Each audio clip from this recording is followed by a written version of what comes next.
Saudara Presiden Amerika Serikat Donald Trump bilang perang melawan Iran tidak akan berlangsung lama. Berbicara di depan pertemuan anggota Partai Republik di Florida, Donald Trump bilang perang di Iran adalah semacam perang jangka pendek. Trump bahkan mengibaratkan perang di Iran sebagai perjalanan singkat pasukan Amerika Serikat di Timur Tengah.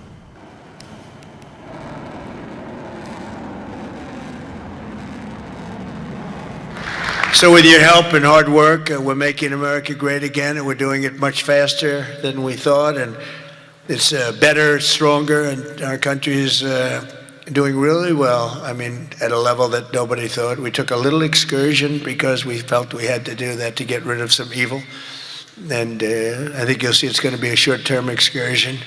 How good is our military, right? Amazing. How good. Short term. Short term. Thank you.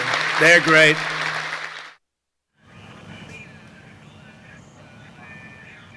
Saudara, perang Amerika Serikat Israel versus Iran belum menunjukkan tren penurunan. Kami bahas soal ini bersama pakar hubungan internasional Universitas Parahyangan, Julius Purwadi Hermawan. Selamat siang, Pak Julius. Selamat siang, Mbak Ivo. Ini kalau kita lihat semacam belum ada tanda-tanda eskalasi perang yang akan menurun begitu, meski Trump bilang bahwa perang berlangsung singkat. Bagaimana sebenarnya kekuatan militer AS Israel versus Iran ini menurut Anda, Pak Julius? Ya, Mbak Ivo, di atas kertas saya kira jauh lebih besar ya, lebih kuat Amerika Serikat dan Iran. Kalau sekarang andalan dari Amerika Serikat adalah tempur udara, gitu, lewat jalur udara, gitu.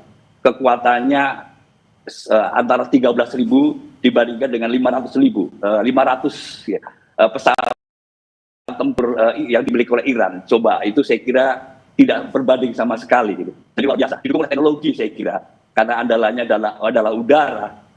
Amerika Serikat dan Israel perlu memastikan titik-titik di mana alat utama sistem pertahanan dan terus juga tempur dari Iran itu diketahui, sehingga rudal-rudal bisa diluncurkan di situ. Saya kira di atas kertas betul gitu ya, bahwa Amerika Serikat memiliki kekuatan yang jauh lebih besar dibandingkan dengan Iran.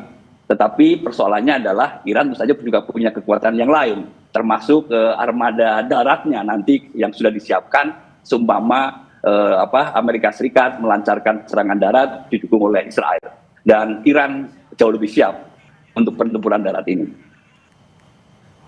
Ya, Pak Julius, bagaimana Anda melihat respons begitu atau tanggapan pemimpin negara terhadap terpilihnya Mojtaba Khamenei ini? Kalau kita ketahui bahwa Mojtaba ini bukan cuma putra kandung dari Ayatollah Ali Khamenei, tapi juga dia dikenal punya hubungan yang dekat begitu ya dengan Islamic Revolutionary Guard Corps, juga menjadi salah satu fitur berpengaruh di kalangan ulama Iran. Ya, yang saya cermati Mbak Ivo, belum banyak pemimpin-pemimpin di dunia yang mengucapkan selamat ya, kongratulasi kepada Ayatullah Sayyid Mojtaba Khamenei. Nah, ini barangkali menunjukkan bahwa mereka masih berhati-hati. Yang ada di berita media resmi Iran, datanya baru 5 kurang lebih ya, atau sedikitnya 5. Pertama Putin, kemudian pemimpin Hizbullah di Lebanon, lalu kemudian Presiden Azerbaijan, kemudian Armenia, pemimpin resmi Perdana Menteri Armenia, kemudian Presiden Tajikistan. Jadi yang ada di sekitar Iran. Lalu kemudian informasi dari Al Jazeera juga menyebut Oman adalah salah satu yang pertama yang mengucapkan selamat atas terpilihnya Mojtaba Khamenei. Ini saya kira jadi bagian sangat penting. Oman kita tahu dia adalah juga juru damai, mediator dalam mediasi antara Iran dengan Amerika Serikat yang pernah berjalan, lalu kemudian menjadi mandek karena Amerika Serikat melancarkan serangan. Irak salah satu negara lain yang juga disebut oleh media internasional seperti Al Jazeera, Perdana Menteri Irak Mohammed Syia al-Sudani juga mengucapkan selamat terhadap Khamenei, terpilihnya Khamenei. Kemudian kita juga dapat informasi China. disampaikan oleh Menteri Luar Negeri Cina gitu, terhadap terkait dengan terpilihnya Mujtaba Khamenei ini. Dan menarik statement dari Menteri Luar Negeri China adalah terpilihnya Khamenei yang artinya anaknya Ayatollah Ali Khamenei disebut dengan sangat eksplisit itu didasarkan pada konstitusi. Dan ini artinya apa? Dukungan Cina terhadap kepemimpinan dari Mujtaba Khamenei.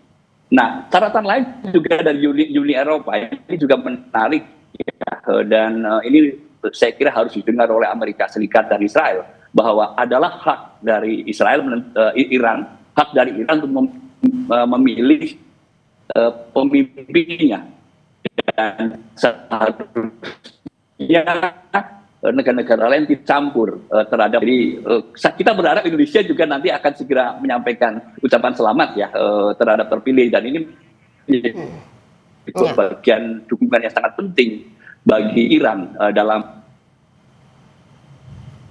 Ya, Pak Julius. Ya, Pak Julius, kalau kita lihat dari pernyataan Donald Trump kan sempat bilang bahwa perang ini akan berlangsung singkat. Bagaimana penilaian Anda soal pernyataan Trump ini? Ya, singkat ya, dan kita sudah membuktikan 1 minggu ini belum terkalahkan dan kita belum bisa prediksi kapan akan berakhir perang ini. Satu gitu. Jadi kita lihat fakta di lapangan menunjukkan bahwa Trump salah prediksi. Apa kalau sekarang dia menyampaikan di Amerika Serikat itu kan bagian dari kampanye untuk mendapatkan kembali dukungan dari masyarakat Amerika Serikat, termasuk dari partai politik, termasuk dari Kongres, bahkan termasuk juga dari Republikan, partai Republikan.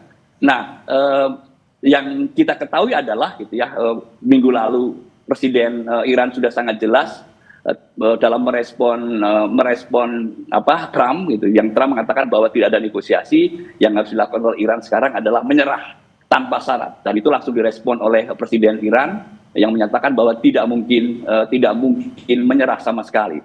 Dan hari ini hari pertama Mujtaba Khamenei memimpin, diangkat kemarin, dideklarasikan kemarin juga, dan hari ini sudah dilancarkan serangan. Dan itu menunjukkan bahwa kekuatan Iran masih cukup untuk berperang dalam jangka waktu yang cukup panjang. Ya, setelah kemarin dan mungkin bisa seperti di Irak, bisa 9 tahun atau lebih. Ya, Mbak Ivo. Pak Julius, setelah kemarin serangan menyasar pangkalan militer, penyerangan kan bergeser ya, menyasar kilang minyak. Menurut Anda ini fase baru penyerangan? Ya, ini yang kita khawatirkan ya, bahwa menyerang aset-aset yang dimiliki dan dikontrol penuh oleh Amerika Serikat bisa dipahami. Tetapi kemudian kalau kemudian menyasar kilang-kilang minyak, ini yang agak sulit.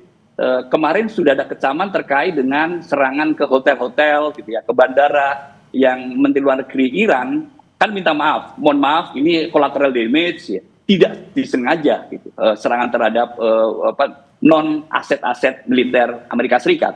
Nah, problemnya adalah ketika dia menyerang kilang-kilang minyak ini cukup serius.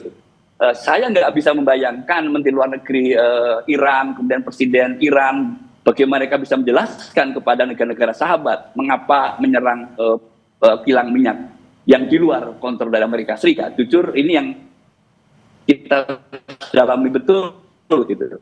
Kenapa itu? Kecuali dipakai betul oleh Amerika Serikat untuk tujuan penyerangan ke Iran. Kecuali itu, Mbak Ivo.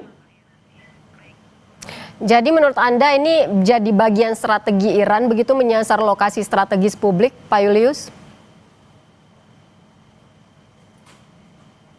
Saya harap bukan ya. Saya harap seperti yang disampaikan oleh Menteri Luar Negeri ini adalah collateral damage. Bahwa sasarannya adalah sekali lagi ke aset-aset militer yang terdekat gitu, tapi kemudian ini mungkin persoalan teknologi yang cukup lemah dari Iran sehingga meleset. Semoga begitu. Kecuali nanti kita akan simak dengan seksama gitu. Apakah betul itu dengan sengaja menyerang kilang minyak di negara-negara tetangga?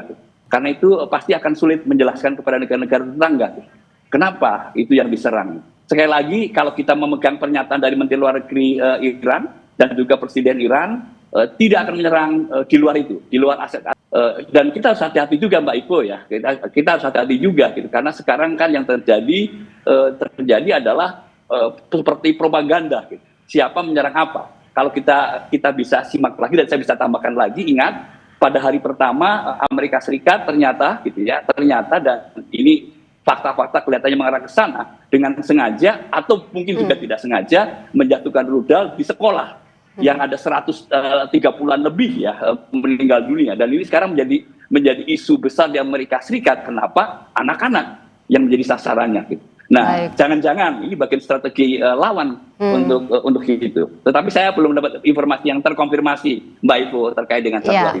Terakhir, Pak Julius, singkat saja, kita ketahui bahwa konflik ini kan berdampak pada kenaikan harga minyak dunia. Bagaimana sebenarnya peran dunia untuk bisa mendamaikan ketiga negara yang terlibat ini? Ya, sangat besar dampaknya, dan kita khawatir jauh lebih luas, termasuk kepada rupiah kita. Dan kalau rupiah kita sudah jatuh hari ini 17.000, kita khawatirkan dan ada analisis yang sangat liar. Sebentar lagi 17.800 gitu, dan sebentar lagi bahkan sampai di level 20.000. Ini sangat membahayakan untuk stabilitas keuangan kita gitu, dengan asumsi-asumsi yang di bawah itu gitu.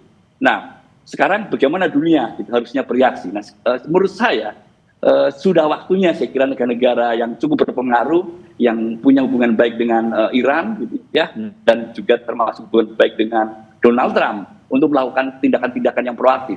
Saya melihat dan saya mendengar gitu, dari berita-berita yang bisa dipercaya, sudah ada inisiatif-inisiatif baik yang tulus gitu, misalnya oleh Cina, oleh India gitu ya, dan Indonesia sendiri kan sudah menyampaikan inisiatif yang tulusnya gitu. Dan kalau masing-masing bergerak individual, mungkin tidak akan didengar oleh Presiden Trump. Mungkin juga tidak cukup kuat untuk meyakinkan Presiden Iran, termasuk pemimpin baru yang terpilih. Nah, bagaimana secara kolektif melobi pemimpin-pemimpin yang sedang berkonflik ini, dan itu akan cukup berpengaruh supaya dampak segera bisa teratasi. Mbak Ivo. Terima kasih banyak Pak Julius Purwadi Hermawan, pakar hubungan internasional Universitas Parahyangan, sudah bergabung bersama kami di Breaking News Kompas TV. Terima kasih sekali lagi Pak Julius, selamat siang. Dan saudara, Breaking News Kompas TV masih akan kembali usai jeda.